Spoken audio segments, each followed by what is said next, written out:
월러스틴은 좀 이례적인 그런 그 사회학자라고 할 수 있습니다. 물론 그가 이제 본격적으로 지적 활동을 시작했던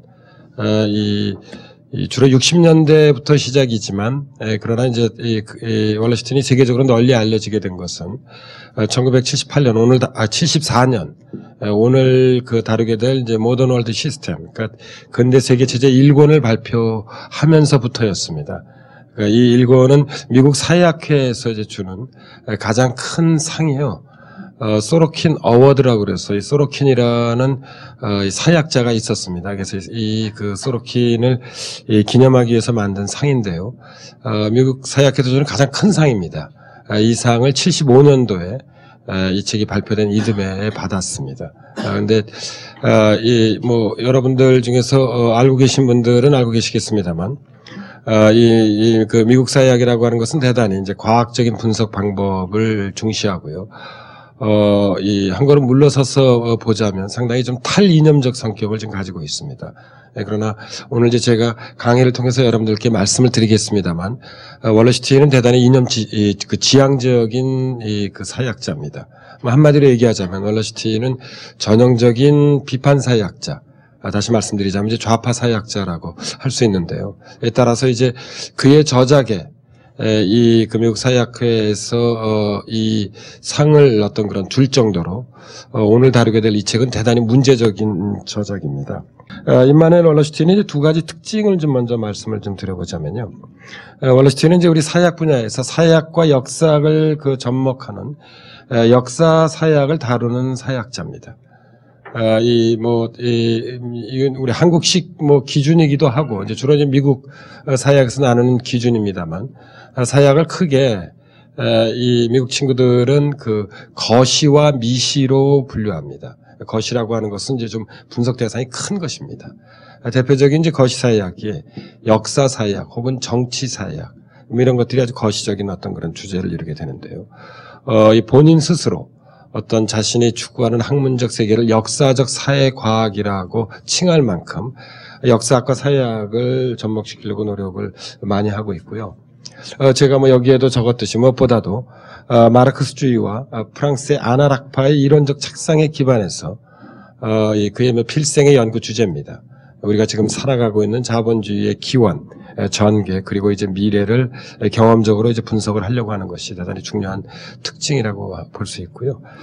두 번째로는 사회학의 주류, 특히 이제 미국 사회학의 주류하고 달리 우리가 지금 살고 있는 자본주의에 대해서 비판적인 태도를 좀 일관해 온 어떤 그런 사회학자라고 볼 수 있습니다. 제가 방금 전에 임마누엘 월러스틴이 학내 정치적 문제로 컬럼비아 대학을 떠났다고 말씀을 드렸습니다만, 월러스틴은 이론과 정치적 실전을 항상 결합시키려고 노력을 해 왔었습니다.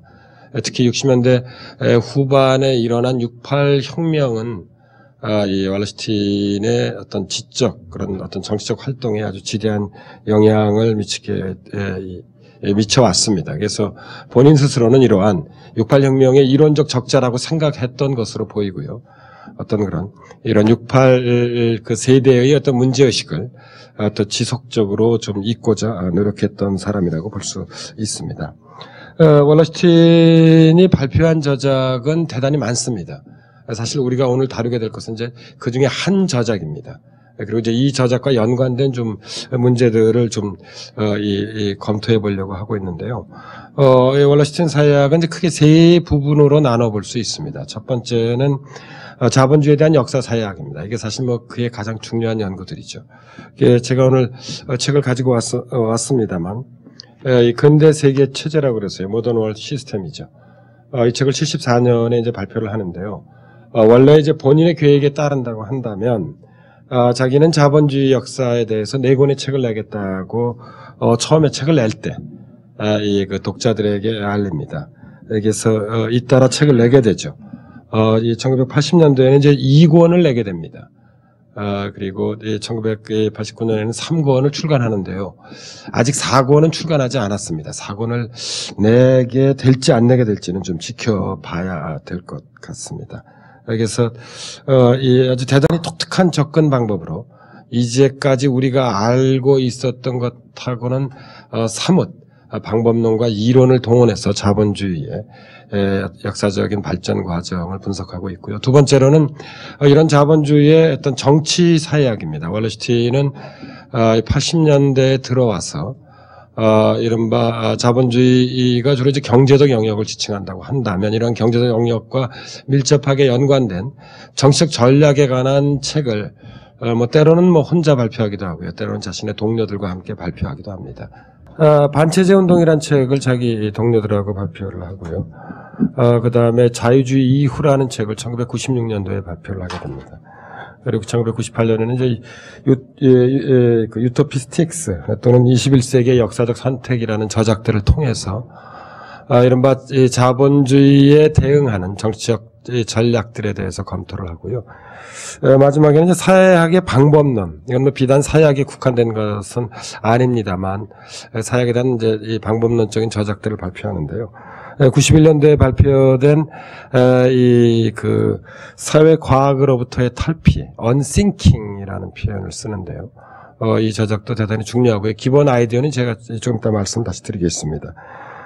그리고 굴베키안 위원회, 이건 이제 사회과학의 재구조화를 위해서 만든 특별위원회입니다. 여기 월러시틴이 의장이 되기도 하는데요.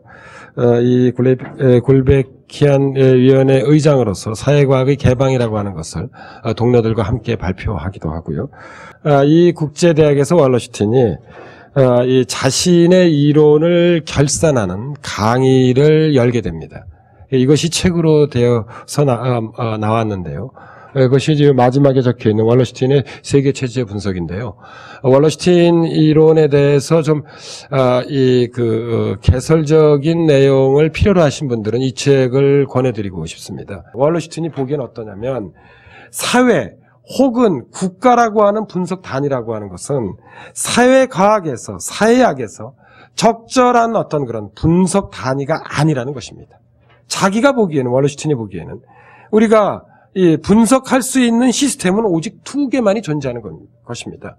우리가 원시 사회에서 볼 수 있는 소체제나 아니면 처음부터 세계 체제만이 우리가 분석 단위로서 볼 수 있다는 것입니다. 이런 점에서 월러시틴은 대단히 사실상 아주 전복적이고 도발적인 문제의 어떤 그런 제기를 하는 것입니다. 이것이 이제 이 월러시틴의 이론적인 출발점이고요. 사실 월러시틴은 한 걸음 물러서 보면 우리에게 어떻게 보면 일종의 선택을 요구하는 것입니다. 너 기존에 이제까지 통상적으로 했던 사회나 국가를 분석 단위로 할래? 아니면 그게 문제가 있다고 한다면 나처럼 월드 시스템을 세계 체제를 분석 단위로 할래? 라고 사실상 우리에게 선택을 강요하는 것입니다. 세계화에 대해서 우리가 어떻게 대응할 것인가는 여전히 우리 사회에 아주 대단히 중요한 그런 과제입니다. 더더욱이 이 세계화라고 하는 것이 최근에 빠른 속도로 변화되고 있습니다. 대표적인 것을 하나 여러분에게 말씀드리자면 월러시틴에 따른다고 한다면 우리가 중심부 아까 센터라고 제가 말씀드렸습니다. 중심부에서 어떤 시기는 하나의 국가가 패권적 헤게모니를 장악한 시기가 있습니다. 그리고 어떤 시기는 중심부 국가들이 서로 격렬하게 경쟁하고 투쟁하는 시기가 있습니다. 드디어 미국에 의해서 주도되었던 자본주의 세계 경제는 제가 보기엔 저는 역사적으로 아마 올해라고 후대는 기록할 가능성이 높다고 봅니다. 올해를 기점으로 해서 저는 본격적인 G2의 시대로 들어간다고 생각을 하고 있습니다. 그 이유는 일본이 당시 독일을 제치고 세계 경제 2위에 부상한 것이 제 기억이 정확하다면 1968년이었을 것입니다. 근데 올해 2, 4분기에 드디어 중국이 GDP에서 여러분 일본을 앞섰습니다. 지금 12월이 끝나는 전체 연간 GDP를 계산하면 올해 중국이 일본을 앞설 것이라고 하는 것이 여러 어떤 그런 기관이나 사람들에 의한 전망입니다. 다시 말씀드리자면 자본주의 세계 경제는 앞으로 미국에 의해서 주도되는 것이 아니라 미국과 중국이 쟁패하는 어떤 그런 두 개의 센터에 강한 중심부 국가들이 쟁패하는 어떤 그런 그 시기로 현재 이동을 하고 있다고 볼 수 있습니다. 문제는 우리죠.